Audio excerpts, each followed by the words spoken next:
Hello everyone, my name is Holly and I am so happy to be back to doing monthly wrap-ups. I think this is actually my first official monthly wrap-up this year.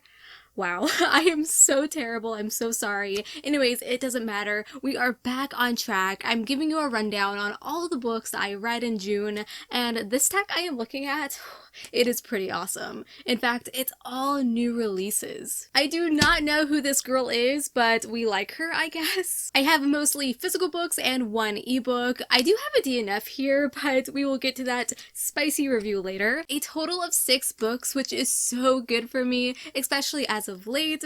I am very excited to talk about all of them, including the bad, because I still like to convince you to try out the ones that I didn't like. I mean, what kind of person would I be if I didn't share the bad beans, you know?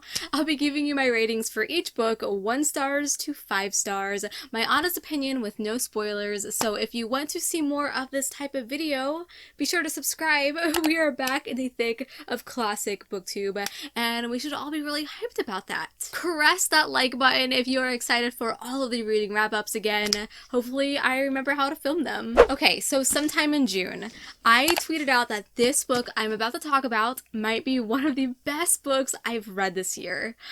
And it is. The world gives way. This surprised the hell out of me. And it's not even fantasy. It's not action-packed whatsoever. It's an emotionally packed, I should say, adult sci-fi. If you want to question every moral decision ever, or how you spend your time living, or read like Bo Burnham's new special Inside as a book, well, here you go.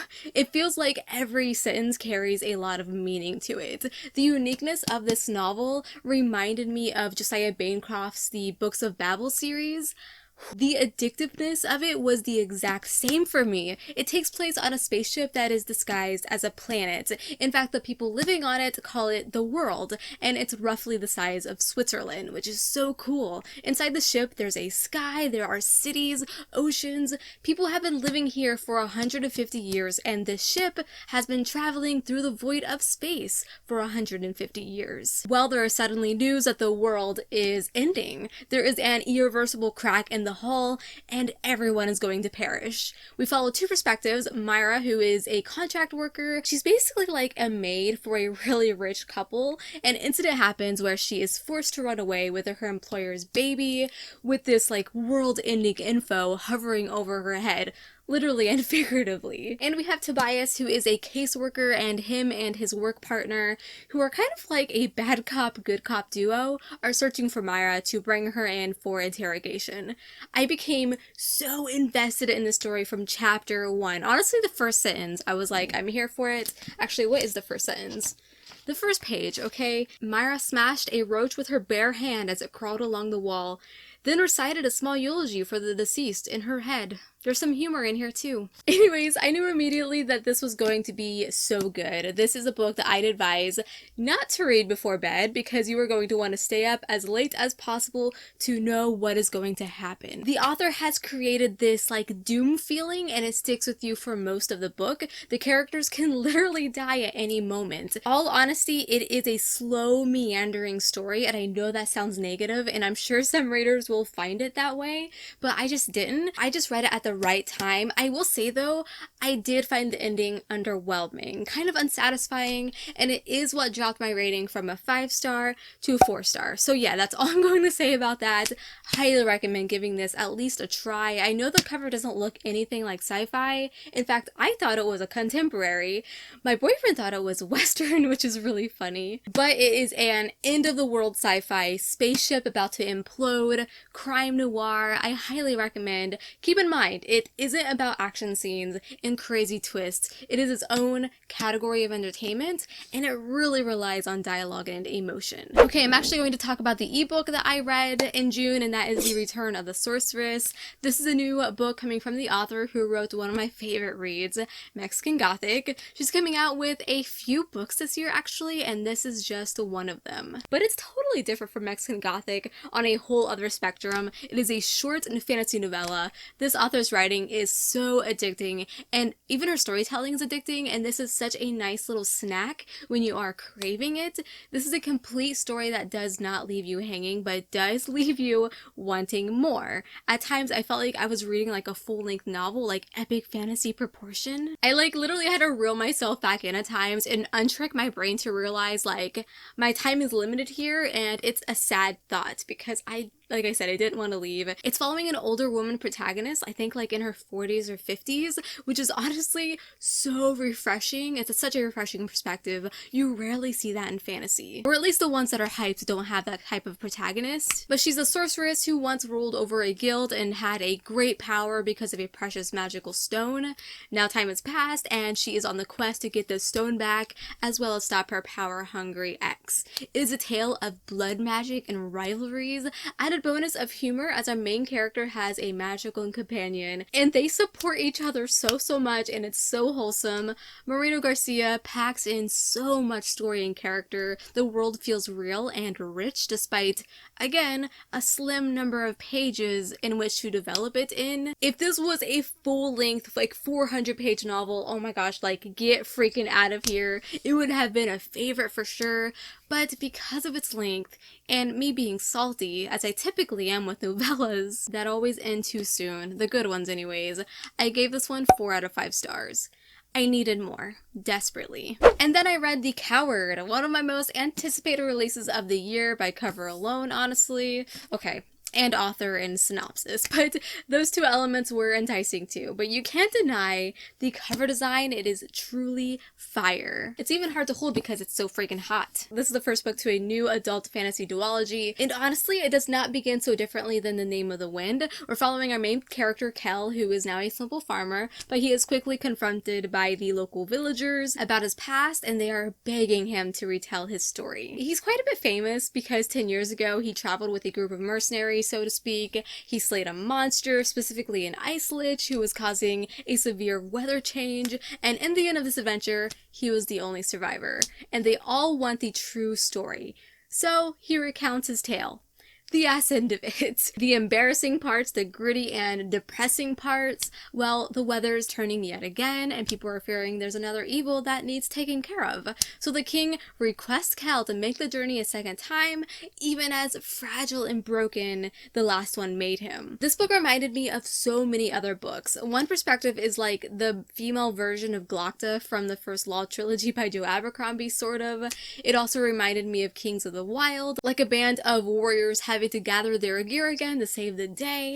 It was just so fun. It was really entertaining. You can tell the author poured in a lot of heart, and I feel like he's much improved with his storytelling since Battle Mage. Now, I do have some cons, as I do my best to give it every review of mine. The first half of this book is very repetitive. It's a lot of traveling to a city, visiting the tavern, traveling to the city over, going to that tavern, then going to the next third city, and going to that tavern. I seriously think this happens like 4 or 5 times, and it does get a little monotonous, and I totally get the author uses this to bring in new characters, but with how they are introduced this way, it didn't really feel organic to me. They just appear and are like, I'm coming with you, and you don't even know like their backstory or why they're coming. I mean, most of them you find out at the very end, but in the moment you just don't know that info, and it's hard to care for them. Overall, I gave this a 3.75 out of 5 stars, basically for Let's Be Real. A very enjoyable read with some small flaws, but I'm very excited for the sequel with how this ended. I cannot wait to see what happens. And then I read For the Wolf. This is a debut fantasy, and it's been quite hyped up, so I was very excited to get an early copy to read and review and see what all the gush is about. So though you only see the one girl on this cover here, you actually follow the perspective of 2, and they are both sisters. One is named Rodaris, who is supposed to be like sacrificed to the wolf in the woods. That's like the main marketing ploy for this book, and this is tradition. There's no way out of it. A bargain was made with the wood that surrounds the city, where every second daughter is to be sacrificed to the wolf living in the forest on her 20th birthday. Spooky. The woods definitely gave me like Sleepy Hollow vibes. There's a dark sky, there's fog, giant creepy trees that literally crave blood. And the other sister is Neve, and her whole goal is to get her sister back no matter what the cost or damage she caused to everyone around her. The whole atmosphere of this book is so great. The dark fairy tale vibes and the world building in general is awesome, but I found the pace to be very slow and I didn't connect with the characters. The blood magic and how it works with all of its rules can be kind of hard to wrap your head around at times. Also, it's a fantasy romance, and you guys know me by now. Just slap I hate romance on my forehead at this point. But yeah, I thought maybe we can get along here with all the blood and trees that want to eat everything, but I couldn't get behind the romance. I didn't feel any emotional bond, and it's a prominent romance, obviously. So as much as I liked the premise, the setting, and the overall idea of this book, unfortunately, I didn't love it. I gave it 3 out of 5 stars. It's one of those 3 stars where I'm unsure if I'll give the sequel a go, but only time will tell. The Wolf and the Woodsman. This is a new release, just came out in June. Very similar vibes to the For the Wolf, the book I just talked about, and it's highly anticipated by many, including myself, and it was a surprise, to say the least. It is a whimsical, lyrical sort of read, and I typically go into these very wary, but with it being labeled as adult, I figured, oh, the author can just add some really brutal moments within the whimsy, and they definitely did, but it did not live up to the hype for me, unfortunately. Before I get into what really did me in, let me briefly explain to you what I did like. My favorite part of this was hands down the mythology and historical elements. Hungarian and Jewish, to be specific, woven throughout. Pagan magic is huge in here, and you could clearly see what historical events and cultures inspired different elements of the book, and putting like a fantastical spin on it. It was so lovely. This was my one follow along with the audiobook for June because of all of its Hungarian and Jewish notes. I didn't want to mispronounce everything. I wanted to hear all of the gods said properly, and I highly recommend if you had the chance to experience the story through the audiobook. Narrator does a fantastic job. She really gives the main character proper raw anger in her voice, and it's great.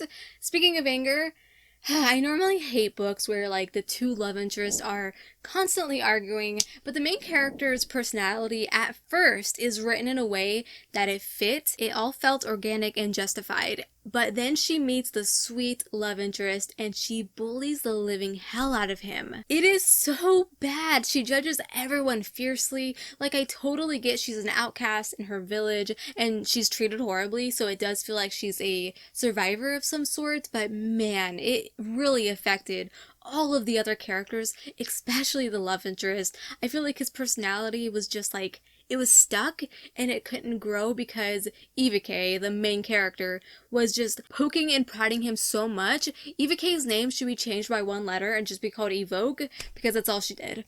She evoked a lot of my anger. But yeah, that's why I gave this book 2 out of 5 stars. I couldn't stand the main character, the constant arguing. It reminded me of a YA book, which I feel can have lots of arguing between the main couple, and I can't stand that. Constant arguing just feels like page filler. I'm definitely bummed that I didn't love this more, but it just wasn't for me. I know many of you are excited about that one. I don't want to put a damper on your day, so please just give it a try. Read a sampler or something. Okay, let's talk about the 1DNF, and it's actually the last book.